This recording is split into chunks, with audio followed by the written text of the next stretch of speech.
তবে উইংটা যেটা আমি বলছিলাম, উইংটা একটু ওয়ার্ক করে গেছে। আর এটার যে এই যে জ্যাকগুলি না, এই জ্যাকগুলি খুব কমপ্লিকেটেড হয়ে গেছে। ভিডিও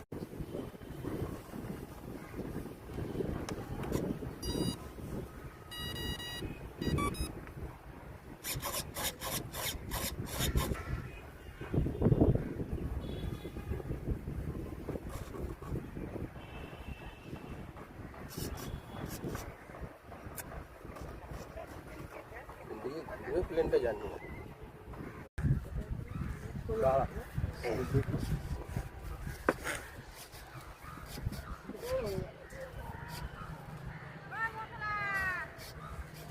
ঠিক আছে, দেবো ফোন করে। ওইদিকে